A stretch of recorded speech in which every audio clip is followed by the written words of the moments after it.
புதுச்சேரியில் தனியார் பள்ளி ஒன்றில் 6 வயது சிறுமியிடம் பாலியல் சீண்டலில் ஈடுபட்ட ஆசிரியரை கைது செய்ய வலியுறுத்தி சிறுமியின் உறவினர்கள் சுமார் 6 மணி நேரத்திற்கு மேலாக புதுச்சேரி கடலூர் சாலையில் மறியலில் ஈடுபட்டதால் போக்குவரத்து கடுமையாக பாதிக்கப்பட்டது. புதுச்சேரி மணவெளி தொகுதிக்குட்பட்ட தவளக்குப்பம் தானம்பாளையம் பகுதியில் பாஜக பிரமுகர் ராமு என்பவருக்கு சொந்தமான தனியார் பள்ளி, அதாவது செயின்ட் ஜோசப் மேல்நிலைப் பள்ளி செயல்பட்டு வருகிறது. இப்பள்ளியில் அறிவியல் ஆசிரியராக பணிபுரிந்து வரும் நோணங்குப்பத்தை சார்ந்த மணிகண்டன் அதே பள்ளியில் 1ஆம் வகுப்பு படிக்கும் 6 வயது சிறுமியிடம் கடந்த 4 மாதங்களாக பாலியல் சீண்டலில் ஈடுபட்டதாக கூறப்படுகிறது.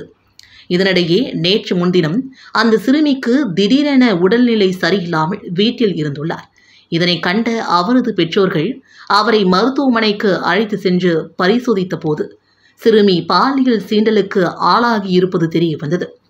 தொடர்ந்து பெற்றோர் சிறுமியிடம் விசாரித்த போது தன்னிடம் ஆசிரியர் ஒருவர் தகாத முறையில் நடந்து கொண்டதாக தெரிவித்துள்ளார்.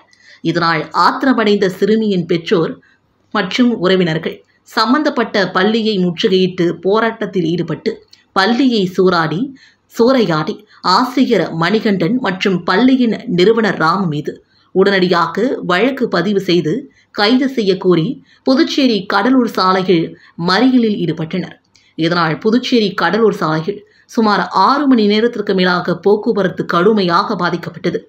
இதனிடையே சம்பந்தப்பட்ட ஆசிரியர் மணிகண்டனை விசாரணைக்காக பள்ளியிலிருந்து போலீசார் காவல் நிலையம் அழைத்து செல்ல முயன்றபோது ஆசிரியரை பொதுமக்களும் உறவினர்களும் தாக்கியதில் பரபரப்பு ஏற்பட்டது. இந்நிலையில் சம்பவத்திற்கு வந்த தொகுதியின் சட்டமன்ற உறுப்பினரும் சபாநாயகருமான செல்வத்திடம் கடும் வாக்குவாதத்தில் ஈடுபட்டதால் அவர் அங்கிருந்து சென்றார். இதனிடையே சம்பவ இடத்திற்கு விரைந்து வந்த அதிமுக மாநில செயலாளர் அன்பழகன், மாநில துணை செயலாளர் குமுதன், பாமக மாநில அமைப்பாளர் கணபதி உட்பட அரசியல் கட்சியினர் பாதிக்கப்பட்டவர்களுக்கு ஆதரவாக சாலையில் அமர்ந்து போராட்டத்தில் ஈடுபட்டனர். இதனிடையே ஆட்சியர் குலோத்துங்கன், டிஐஜி சத்யசுந்தரம் உள்ளிட்டோர் நேரில் சென்று பேச்சுவார்த்தை நடத்தினர். அப்போது ஆசிரியர் மீது போக்சோ வழக்கு பதிவு செய்யப்பட்டு பள்ளிக்கு சீல் வைக்கப்படும் என்றும் பள்ளி நிர்வாகத்தின் மீதும் வழக்கு பதிவு செய்யப்படும் என்றும் மாவட்ட ஆட்சியர் குலோத்துங்கன் போராட்டக்காரர்களிடம் உறுதியளித்ததை தொடர்ந்து போராட்டம் கைவிடப்பட்டது.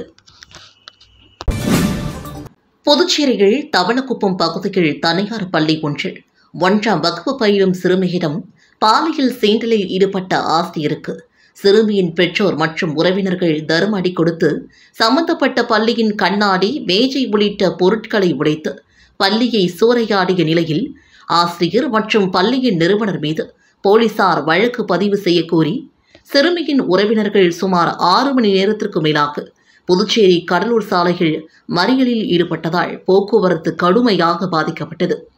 இதனிடையே ஆசிரியர் மீது போக்சோ வழக்கு பதிவு செய்யப்பட்டு பள்ளிக்கு சீல் வைக்கப்படும் என்றும் மேலும் அந்த பள்ளியில் 15/2/2025 அன்று நடைபெற இருந்த செய்முறை தேர்வுகள் அனைத்தும் ரத்து செய்யப்படுவதாக மாவட்ட ஆட்சியர் குலோத்துங்கன் அறிவித்துள்ளார்.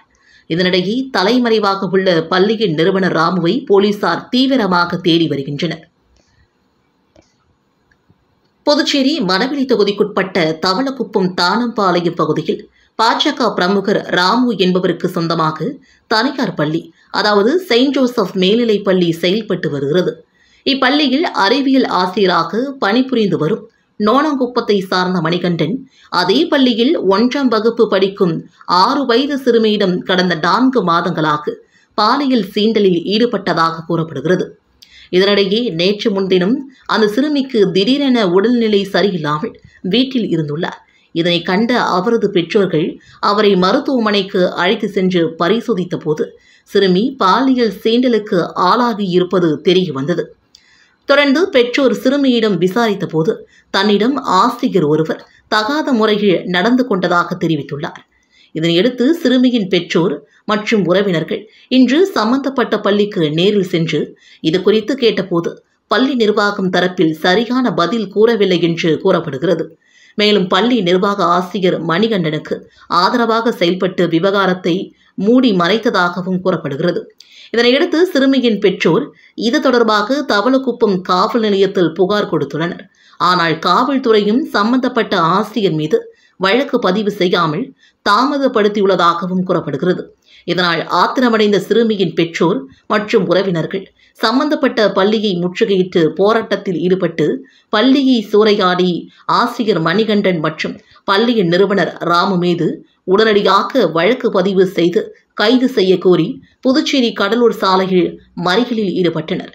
இதனால் புதுச்சேரி கடலூர் சாலையில் சுமார் 6 மணி நேரத்திற்கு மேலாக போக்குவரத்து கடுமையாக பாதிக்கப்பட்டது. இதனிடையே சம்பந்தப்பட்ட ஆசிரியர் மணிகண்டனை விசாரணைக்காக பள்ளியிலிருந்து போலீசார் காவல் நிலையம் அழைத்து செல்ல முயன்றபோது ஆசிரியரை பொதுமக்களும் உறவினர்களும் தாக்கியதால் பரபரப்பும் ஏற்பட்டது. இந்நிலையில் சம்பவ இடத்திற்கு தொகுதியின் சட்டமன்ற உறுப்பினரும் சபாநாயகருமான செல்வம், மாவட்ட ஆட்சியர் குலோத்துங்கன், டிஐஜி சத்யசுந்தரம் உள்ளிட்டோர் நேரில் சென்று பேச்சுவார்த்தை நடத்தினர். அப்போது ஆசிரியர் மீது போக்சோ வழக்கு பதிவு செய்யப்பட்டு பள்ளிக்கு சீல் வைக்கப்படும் என்றும் பள்ளி நிர்வாகத்தின் மீது வழக்கு பதிவு செய்யப்படும் என்றும் மாவட்ட ஆட்சியர் குலோத்துங்கன் போராட்டக்காரர்களிடம் உறுதியளித்தார். எனினும் பள்ளியின் நிறுவனர் ராமுவை கைது செய்யும் வரை சாலை மறியலை கைவிட மாட்டோம் என்று சிறுமியின் உறவினர்கள் இரவிலும் போராட்டத்தை தொடர்ந்து வருகின்றனர். இதனிடையே சம்பந்தப்பட்ட பள்ளியில் 15/2/2025 நடைபெறுவதாக இருந்த செய்முறை தேர்வுகள் பிராக்டிக்கல் எக்ஸாம் அனைத்தும் ஒத்திவைக்கப்படுவதாகவும் இதற்கான தேதியும் இடமும் பின்னர் அறிவிக்கப்படும் என்றும் மாவட்ட ஆட்சியர் குலோத்துங்கன் தெரிவித்துள்ளார். புதுச்சேரியில் 3 வாலிபர்கள் வெட்டி படுகொலை செய்யப்பட்ட வழக்கில் பிரபல ரவுடி சத்யா உட்பட 7 பேரை போலீசார் கைது செய்து விசாரணை மேற்கொண்டு வருகின்றனர். புதுச்சேரி ரெயின்போ நகர் 7வது குறுக்கு தெருவில் உள்ள பாழடைந்த வீட்டில் பிரபல தாதா தெஸ்தான் மகன் ரிஷி, திடீர் நகரை சார்ந்த தேவா, ஜே நகரை சார்ந்த ஆதி ஆகிய 3 இளைஞர்கள் மர்ம நபர்களால் வெட்டி படுகொலை செய்யப்பட்டனர். இது தொடர்பாக பெரியகடை போலீசார் வழக்கு பதிவு செய்து தனிப்படை அமைத்து விசாரணை மேற்கொண்டனர்.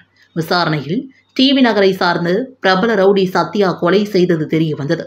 விசாரணையில் முன்பகை காரணமாக 3 பேரையும் கடத்தி பாழடைந்த கட்டிடத்தில் அடைத்து வைத்து துன்புறுத்தி கொன்றதாக ரவுடி சத்யா அதிர்ச்சி வாக்குமூலம் அளித்துள்ளார். மேலும் இந்த வழக்கில் வேறு யாரேனுக்கும் தொடர்பு உள்ளதா என்று போலீசார் தீவிர விசாரணை மேற்கொண்டு வருகின்றனர். புதுச்சேரி கொயவர்பாளையம் சுந்தரமேஸ்திரி வீதியை சார்ந்தவர் கோதண்டபாணி, வயது 82.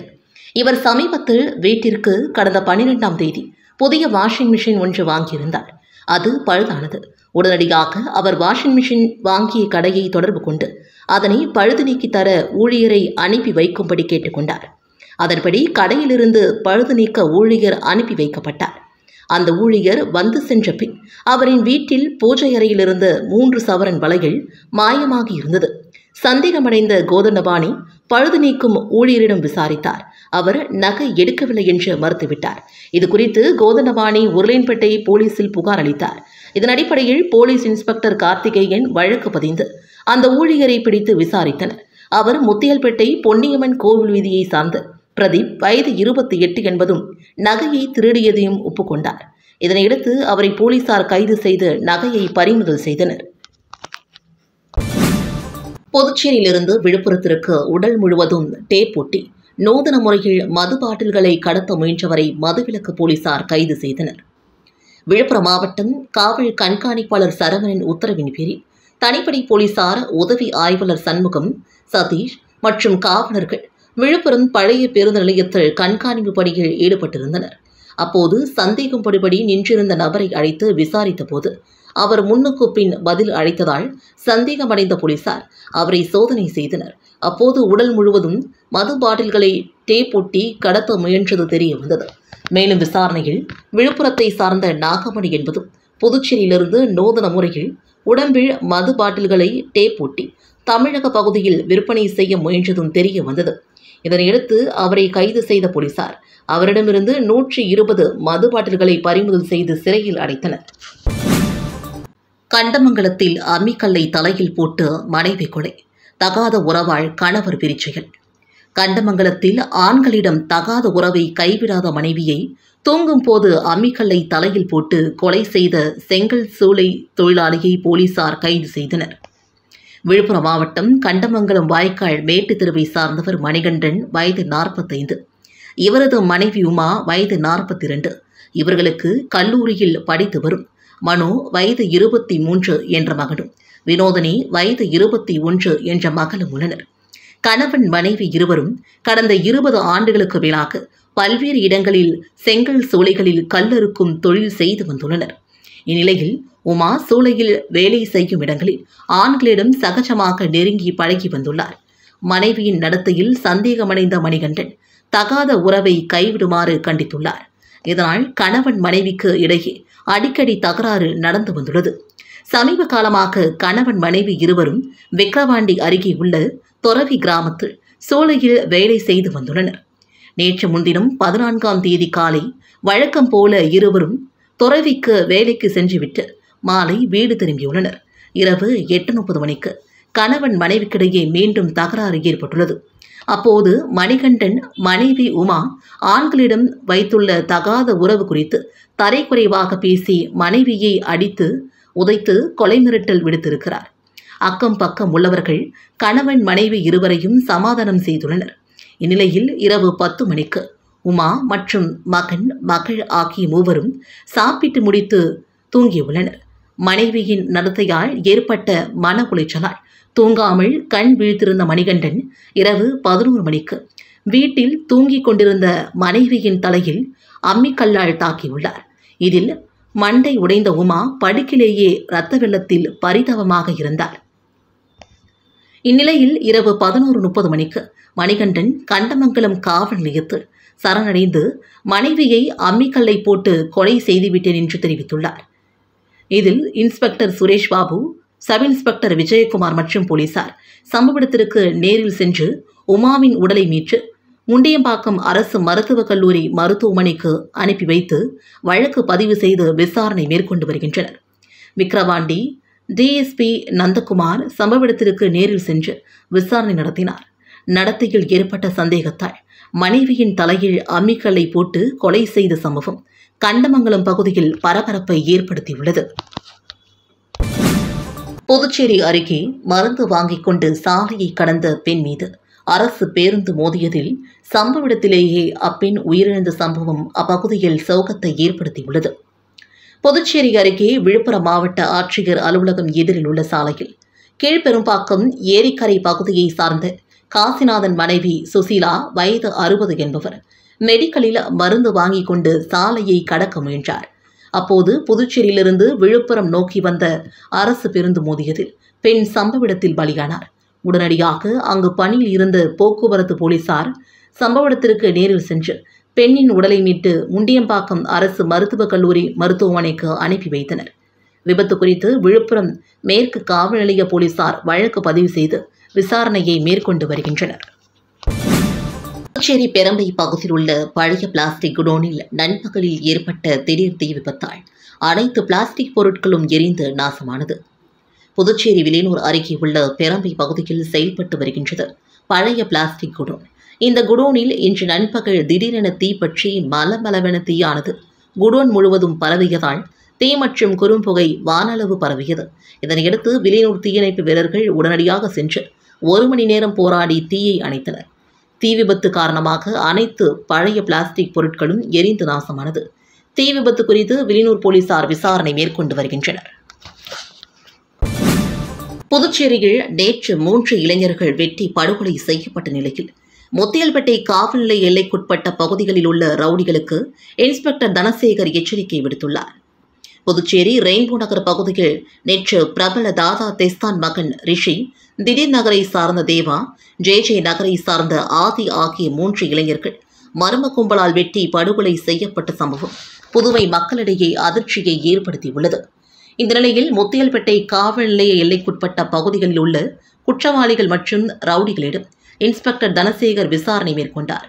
மேலும் மாமூல் வாங்குவது, கட்ட பஞ்சாயத்தில் ஈடுபடுவது உட்பட பல்வேறு குற்ற செயல்களில் ஈடுபட்டால் கடும் நடவடிக்கை எடுக்கப்படும் என்றும் ரவுடிகளுக்கு இன்ஸ்பெக்டர் தனசேகர் எச்சரிக்கை விடுத்தார். அப்போது சப் இன்ஸ்பெக்டர் சிவபிரகாசம் உட்பட காவலர்கள் உடனிருந்தனர்.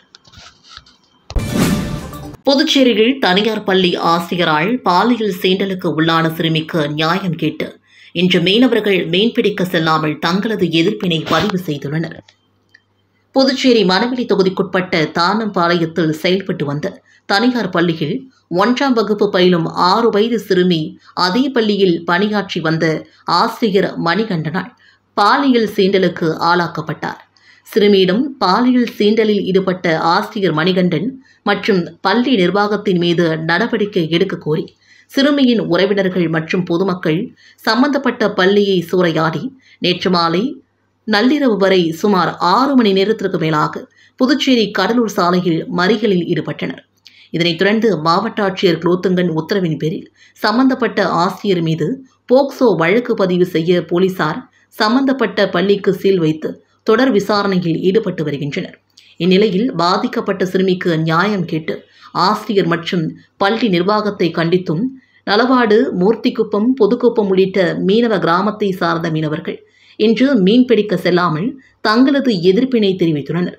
மேலும் பாதிக்கப்பட்ட சிறுமிக்கு உரிய நீதி கிடைக்காவிட்டால் மாநிலம் முழுவதும் மீனவர்களை திரட்டி மிகப்பெரிய அளவில் போராட்டம் நடத்தப்படும் என்றும் மீனவர்கள் எச்சரித்துள்ளனர். புதுச்சேரியில் பாலியல் துன்புறுத்தலுக்கு ஆளான சிறுமியின் குடும்பத்திற்கு ரூபாய் 25 லட்சம் நிவாரணம் வழங்க வேண்டும் என்று அதிமுக மாநில செயலாளர் அன்பழகன் வலியுறுத்தியுள்ளார். புதுச்சேரி அதிமுக தலைமை அலுவலகத்தில் செய்தியாளர்களை சந்தித்த மாநில செயலாளர் அன்பழகன், புதுச்சேரி தானம்பாளையம் தனியார் பள்ளி ஆசிரியரால் பாலியல் துன்புறுத்தலுக்கு ஆளான பாதிக்கப்பட்ட சிறுமியின் குடும்பத்திற்கு ரூபாய் 25 லட்சம் நிவாரணம் வழங்க வேண்டும் என்றும், உரிய நடவடிக்கை எடுக்காத தவளக்குப்பம் காவல் நிலைய ஆய்வாளர், உதவி ஆய்வாளர் உட்பட அனைத்து காவலர்களையும் கூண்டோடு இடமாற்றம் செய்ய வேண்டும் என்றார்.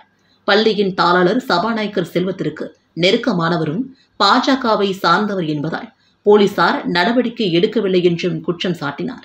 பாதிக்கப்பட்ட மக்களை சந்திக்க சொகுசு காரில் வலம் வரும் உள்துறை அமைச்சர் உட்பட ஏனைய அமைச்சர்கள் வராதது ஏன் என்று கேள்வி எழுப்பினார்.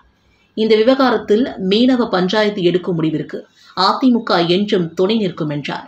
புதுச்சேரி மாநிலத்தில் சட்டம் ஒழுங்கு முழுமையாக சீர்குலைந்துள்ளது என்றும், குற்றவாளிகள், ரவுடிகளுடன் குற்றப்பிரிவு போலீசார் தொடர்பில் இருப்பதால் சட்டம் ஒழுங்கு சீர்குலைவை ஏற்படுவதாக தெரிவித்தார். அனைத்திந்திய இளைஞர் பெருமன்றம் மற்றும் அனைத்திந்திய மாணவர் பெருமன்றம் மாநில குழு சார்பாக 15/2/2025 சனிக்கிழமை மாலை 6 மணி அளவில் காமராஜர் சாலை ராஜா தியேட்டர் சிக்னல் அருகில் நேற்றைய தினம் புதுச்சேரி தவளக்குப்பம் செயின்ட் ஜோசப் பள்ளியில் 1ஆம் வகுப்பு படிக்கும் சிறுமி மீது பாலியல் தொல்லை கொடுத்த ஆசிரியரை போக்சோ சட்டத்தின் கீழ் கைது செய்து கடுமையான தண்டனை வழங்கிடக் கோரியும், புகார் அளிக்க சென்ற மாணவியின் பெற்றோர்களை தாக்கிய காவல்துறையை கண்டித்தும், பள்ளி கல்லூரிகளில் தொடர்ந்து நடைபெறும் பாலியல் தொல்லைகளை தடுக்க தவறிய புதுச்சேரி காவல்துறையை கண்டித்தும், புதுச்சேரி கல்வித்துறையை கண்டித்தும், மாநிலத்தில் மது, கலாச்சாரம், கஞ்சா போன்ற போதைப் பொருட்கள் தங்கு தடையின்றி கிடைக்கின்ற காரணத்தினால் இதுபோன்ற குற்ற செயல்கள் தொடர்ந்து நடைபெற்று கொண்டிருக்கிறது. தினம்தோறும் கொலை, கொள்ளை சம்பவங்கள் ஆங்காங்கே அரங்கேறி வருகிறது. சட்டம் ஒழுங்கு சீர்கெட்டு கிடப்பதை கைகட்டி வேடிக்கை பார்த்து கொண்டிருக்கும் காவல்துறை மற்றும் கல்வித்துறை அமைச்சர் நமச்சிவாயம் ராஜினாமா செய்ய வலியுறுத்தியும், இதுபோல சம்பவங்கள் எதிர்காலத்தில் நடைபெறாத வண்ணம் அனைத்து பள்ளி கல்லூரிகளில் பாலியல் தொல்லை சம்பந்தமான கண்டறியும் குழு அமைத்து கண்காணிக்க வேண்டும் என்கின்ற கோரிக்கையை முன்வைத்து கண்டன ஆர்ப்பாட்டம் நடைபெற்றது. இந்த ஆர்ப்பாட்டத்தில் அனைத்திந்திய இளைஞர் பெருமன்றம் மாநில தலைவர் முருகன், அனைத்திந்திய மாணவர் பெருமன்றம் மாநில தலைவர் உதயராஜ் ஆகியோர் தலைமை தாங்கினர். இந்திய கம்யூனிஸ்ட் கட்சி மாநில நிர்வாக குழு உறுப்பினர் அந்தோணி, அனைத்திந்திய இளைஞர் பெருமன்றம் புதுச்சேரி மாநில செயலாளர் எழிலன் மற்றும் அனைத்திந்திய மாணவர் பெருமன்றம் மாநில செயலாளர் முரளி ஆகியோர் கண்டன உரையாற்றினர். போராட்டத்தில் அனைத்திந்திய இளைஞர் பெருமன்ற மாநில துணை செயலாளர் அகல்யா, மாநில துணைத் தலைவர் உமா சங்கரி, இளம்பெண்கள் அமைப்பு மாநில தலைவர் மணிமொழி, அனைத்திந்திய மாணவர் பெருமன்றம் மாநில துணைத் தலைவர் பிரவீன், மாநில பொருளாளர் ஆகாஷ், புதுச்சேரி பல்கலைக்கழக பொறுப்பாளர் பத்மநாபன் மற்றும் 50க்கும் மேற்பட்டோர் கலந்து கொண்டு கண்டன முழக்கமிட்டனர். இனி வருங்காலங்களில் இதுபோன்ற சம்பவங்கள் நிகழாத வண்ணம் அரசாங்கமும் காவல்துறையும் உரிய நடவடிக்கை எடுத்து செயல்பட வேண்டும். அப்படி தவறும் பட்சத்தில் மாநிலம் தழுவிய போராட்டத்தை அனைத்திந்திய இளைஞர் பெருமன்றமும் அனைத்திந்திய மாணவர் பெருமன்றமும் நடத்துவோம் என்பதை எச்சரிக்கையாக தெரிவித்துக் கொள்கிறோம். புதுச்சேரியில் குழந்தைகள் மற்றும் மாணவிகளுக்கு பாதுகாப்பு ஏற்படுத்திட வேண்டும் உள்ளிட்ட பல்வேறு கோரிக்கைகளை வலியுறுத்தி கல்வித்துறையை முற்றுகையிட முயன்ற இந்திய மாணவர் சங்கத்தினருக்கும் போலீசாருக்கும் தள்ளுமுள்ளு ஏற்பட்டதால் பரபரப்பு ஏற்பட்டது. புதுச்சேரியில் பாஜக சபாநாயகர் செல்வம் தொகுதியில் அரசு பள்ளி மதில் சுவர் இடிந்து விழுந்து 3 குழந்தைகள் படுகாயம் அடைந்த சம்பவம் மற்றும் 6 வயது சிறுமிக்கு ஆசிரியர் பாலியல் தொந்தரவு அளித்த சம்பவம் புதுச்சேரியில் பெரும் அதிர்வலையை ஏற்படுத்தியுள்ளது. இந்நிலையில் அரசு பள்ளி கல்லூரிகளின் கட்டிடத்தன்மையை உடனடியாக ஆய்வு செய்ய வேண்டும், குழந்தைகள் மற்றும் மாணவிகளுக்கு பாதுகாப்பை ஏற்படுத்திட வேண்டும் என்ற கோரிக்கைகளை முன்வைத்து இந்திய மாணவர் சங்கம் சார்பில் கல்வித்துறை அலுவலகத்தை முற்றுகையிட்டு போராட்டம் இன்று நடைபெற்றது. மாநில தலைவர் ஜெயபிரகாஷ் தலைமையில் நடைபெற்ற ஆர்ப்பாட்டத்தில் நிர்வாகிகள் வந்தனா, ஸ்டீஃபன் ராஜ், அபிஜித், மாநில செயலாளர் பிரவீன்குமார் உட்பட 100க்கும் மேற்பட்டோர் கலந்து கொண்டு புதுச்சேரி அரசை கண்டித்து கண்டன கோஷங்களை எழுப்பினர். அப்போது கல்வித்துறை அலுவலகத்திற்குள் நுழைய முயன்ற இந்திய மாணவர் சங்கத்தினருக்கும் போலீசாருக்கும் கடும் தள்ளுமுள்ளு ஏற்பட்டதால் பரபரப்பு ஏற்பட்டது. இதனைத் தொடர்ந்து செய்தியாளர்களிடம் பேசிய அவர்கள், புதுச்சேரியில் பள்ளி மற்றும் கல்லூரிகளில் கட்டிடத்தின் தரம் என்பது கேள்விக்குறியாகியுள்ளது. மாணவர்கள் பாதுகாப்பற்ற நிலையில் அச்சத்துடன் தினந்தோறும் கல்வி பயில வேண்டிய சூழ்நிலை ஏற்பட்டுள்ளது என்றும், இதை பற்றியெல்லாம் புதுச்சேரி அரசும் கல்வித்துறை அமைச்சரும் மற்றும் கல்வித்துறை இயக்குநரும் கவலை கொள்ளாமல் அலட்சியமற்ற தன்மையுடன் செயல்பட்டு வருவதாகவும் குற்றம் சாட்டினர். புதுச்சேரியில் தொடர்ந்து குழந்தைகளுக்கும் மாணவிகளுக்கும் பாதுகாப்பற்ற தன்மை நீடித்து வருகிறது. முத்தியல்பேட்டை சிறுமியின் சம்பவம் நடந்த 1 வருடத்திற்குள் மீண்டும் தனியார் பள்ளி ஒன்றில் 1ஆம் வகுப்பு மாணவிக்கு பாலியல் வன்கொடுமை என்பது ஏற்புடையதல்ல. இவை அனைத்தும் ஒட்டுமொத்தமாக ஆளக்கூடிய அரசாங்கத்தின் தோல்வியை காட்டுகிறது. மாநில அரசு முழுக்க தேசிய கல்விக் கொள்கையை புகுத்த வேண்டும், RSS வகுப்புவாத கொள்கைகளை மாணவர்கள் மத்தியில் திணிக்க வேண்டும் என்பதில் மட்டும்தான் கவனம் செலுத்தி வருகிறது. அத்தகைய போக்கின் காரணமாக சமீபத்தில் நடந்து முடிந்த மாதிரி பொதுத் தேர்வில் சுமார் 95% மாணவர்கள் தேர்ச்சி பெறவில்லை என்று செய்தி மிகவும் அதிர்ச்சி அளிப்பதாக குறிப்பிட்டனர். புதுச்சேரியில் முதல் முறையாக 10 மற்றும் 12ஆம் வகுப்பு CBSE பொதுத் தேர்வை அரசு பள்ளி மாணவர்கள் ஆர்வமுடன் எழுதினர். புதுச்சேரி மாநிலத்தில் உள்ள அனைத்து அரசு பள்ளிகளும் மத்திய அரசின் CBSE பாடத்திட்டத்திற்கு மாற்றப்பட்டுள்ளது. இதனால் புதுவை மாநிலத்தின் புதுச்சேரி, காரைக்கால், மாஹே மற்றும் ஏனாமில் உள்ள அரசு பள்ளி மாணவர்கள் முதல் முறையாக 10 மற்றும் 12ஆம் வகுப்பு CBSE பொதுத் தேர்வை எழுதுகின்றனர். இந்நிலையில் 10 மற்றும் 12ஆம் வகுப்பு மாணவர்களுக்கான CBSE பொதுத் தேர்வு இன்று தொடங்கியது. புதுச்சேரி பகுதியில் 12ஆம் வகுப்பு தேர்வை 44 அரசு பள்ளிகளை சார்ந்த 4129 மாணவர்களும், 10ஆம் வகுப்பு தேர்வை 86 அரசு பள்ளியை சார்ந்த 4098 மாணவர்களும் எழுதினர். காரைக்கால் பகுதியில் 12ஆம் வகுப்பு தேர்வை 11 அரசு பள்ளிகளை சார்ந்து 1203 மாணவர்களும், 10ஆம் வகுப்பு தேர்வை 25 அரசு பள்ளிகளை சார்ந்து 181 மாணவர்களும் எழுதினர். மாஹே பகுதியில் 12ஆம் வகுப்பு தேர்வை 4 அரசு பள்ளிகளை சார்ந்து 385 மாணவர்களும், 10ஆம் வகுப்பு தேர்வை 326 மாணவர்களும் எழுதினர். ஏனாம் பகுதியில் 12ஆம் வகுப்பு தேர்வினை ஒரு அரசு பள்ளியை சார்ந்த 46 பள்ளி மாணவர்களும், 10ஆம் வகுப்பு தேர்வினை 8 அரசு பள்ளியை சார்ந்த 285 மாணவர்களும் தேர்வு எழுதுகின்றனர். மொத்தமாக 10ஆம் வகுப்பு தேர்வை 125 பள்ளிகளை சார்ந்த 5890 மாணவர்களும், 12ஆம் வகுப்பு தேர்வை 60 அரசு பள்ளிகளை சார்ந்து 5763 மாணவர்களும் எழுதினர். இதற்காக புதுச்சேரியில் 21, காரைக்காலில் 10, மாஹேயில் 3, ஏனாமில் 2 தேர்வு மையங்கள் என மொத்தமாக 36 தேர்வு மையங்களில் மாணவர்கள் தேர்வு எழுதினர். ஒவ்வொரு தேர்வு மையத்திற்கும் பாதுகாப்பு ஏற்பாடு மற்றும் தேர்வின் போது தடையின்றி மின்சார சேவை ஆகியன ஏற்பாடு செய்யப்பட்டன. தேர்வர்கள் எவரும் அலைபேசி மற்றும் எந்த ஒரு தகவல் தொடர்பு சாதனங்களையும் எடுத்து வர தடை செய்யப்பட்டது. ஹால் டிக்கெட் எடுத்து வராத மாணவர்கள் தேர்வு எழுத அனுமதிக்கப்படவில்லை. இதனால் அந்த மாணவர்களின் பெற்றோர் வீட்டிற்கு சென்று ஹால் டிக்கெட் எடுத்து வந்த பிறகே அனுமதிக்கப்பட்டனர். மாணவர்களிடம் எலக்ட்ரானிக் கருவிகள் ஏதும் உள்ளதா என்று சோதனையும் நடைபெற்றது. இந்திரா நகர் தொகுதி பொறுப்பாளர் தலைமை செயற்குழு உறுப்பினர் காந்தி பிறந்தநாள் விழாவை முன்னிட்டு எதிர்க்கட்சித் தலைவர் சிவா நேரில் சந்தித்து பிறந்தநாள் வாழ்த்து தெரிவித்தார். புதுச்சேரி மாநிலம் இந்திரா நகர் தொகுதி பொறுப்பாளர் தலைமை செயற்குழு உறுப்பினர் காந்தி பிறந்தநாள் விழாவை திருவண்டார் கோவில் பகுதியில் உள்ள தனது இல்லத்தில் வெகு விமர்சையாக கொண்டாடினார். பிறந்தநாள் விழாவில் சட்டமன்ற எதிர்க்கட்சித் தலைவர் சிவா கலந்து கொண்டு காந்திக்கு பொன்னாடை அணிவித்து பழக்கூடை வழங்கி பிறந்தநாள் வாழ்த்துக்களை தெரிவித்தார். இந்த நிகழ்ச்சியில் மாநில கழக நிர்வாகிகள், இந்நாள் சட்டமன்ற உறுப்பினர்கள், தலைமை செயற்குழு மற்றும் பொதுக்குழு உறுப்பினர்கள், தொகுதியின் கழக செயலாளர்கள் மற்றும் நிர்வாகிகள், கிளை கழக நிர்வாகிகள், அனைத்து அணிகளின் நிர்வாகிகள் உட்பட திரளானோர் கலந்து கொண்டு பிறந்தநாள் விழா காணும் தலைமை செயற்குழு உறுப்பினர் காந்திக்கு பொன்னாடை போர்த்தி பிறந்தநாள் வாழ்த்துக்களை தெரிவித்தனர். பிறந்தநாள் விழாவினை முன்னிட்டு ஆலயத்தில் சிறப்பு அபிஷேக ஆராதனை நடைபெற்றது. மேலும் பிறந்தநாள் விழாவை முன்னிட்டு அவரது ஆதரவாளர்கள் தொகுதியின் பல்வேறு இடங்களில் அன்னதானம் மற்றும் நலத்திட்ட உதவிகளை வழங்கினர். நிகழ்ச்சிக்கான ஏற்பாட்டினை தலைமை செயற்குழு உறுப்பினர் காந்தியின் ஆதரவாளர்கள் வெகு சிறப்பான முறையில் செய்திருந்தனர். காரைக்கால் மீனவர்கள் மீது அத்துமீறி துப்பாக்கி சூடு நடத்திய இலங்கை கடற்படையை கண்டித்து காரைக்காலில் 500க்கும் மேற்பட்ட விசை படகுகளில் கருப்பு கொடி கட்டி மீனவர்கள் அரசிற்கு தங்களின் எதிர்ப்பை தெரிவித்தனர்.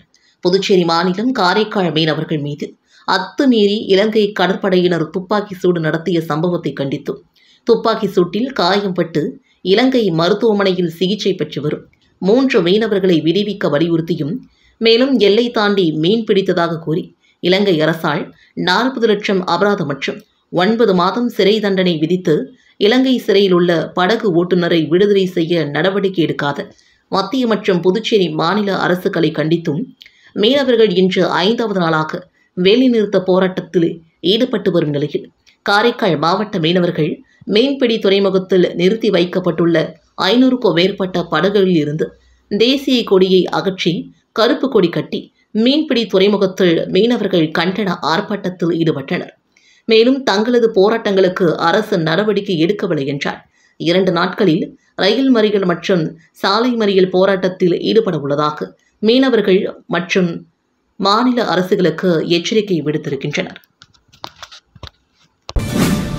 உளவாய்க்காலில் உள்ள சௌந்தர்யா கார்டன் மற்றும் வெற்றிவேல் நகர் ஆகிய பகுதிகளுக்கு சாலை அமைப்பதற்கான பூமி பூஜையினை அமைச்சர் சாய்வி சரவணகுமார் தொடங்கி வைத்தார்.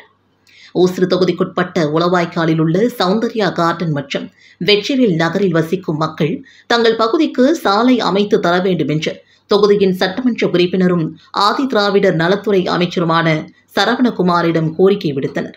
இதனைத் தொடர்ந்து அமைச்சர் சரவணகுமார் வில்லியனூர் கொம்யூன் பஞ்சாயத்து மூலமாக ரூபாய் 43,93,000 மதிப்பீட்டில் சௌந்தர்யா கார்டன் பகுதிக்கு ரூபாய் 15,84,000 மதிப்பீட்டிலும் வெற்றிவேல் நகர் பகுதிக்கு WBM சாலை அமைப்பதற்கான அரசாணை பெற்று இன்று அப்பணிக்கான பூமி பூஜை நிகழ்ச்சி அமைச்சர் சரவணகுமார் கலந்து கொண்டு பணியினை தொடங்கி வைத்தார்.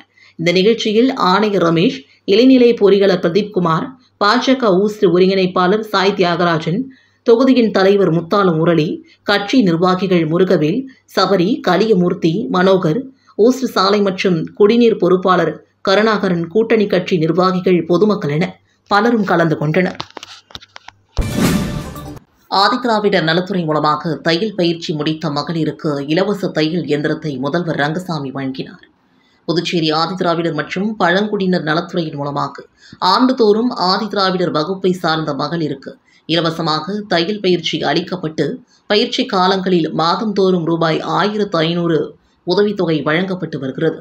அதன்படி கடந்த 2023-2024 ஆண்டு தையல் பயிற்சி முடித்த 33 மகளிருக்கு இலவச தையல் இயந்திரம் மற்றும் சான்றிதழ்களை முதல்வர் ரங்கசாமி சட்டசபை வளாகத்தில் வழங்கினார்.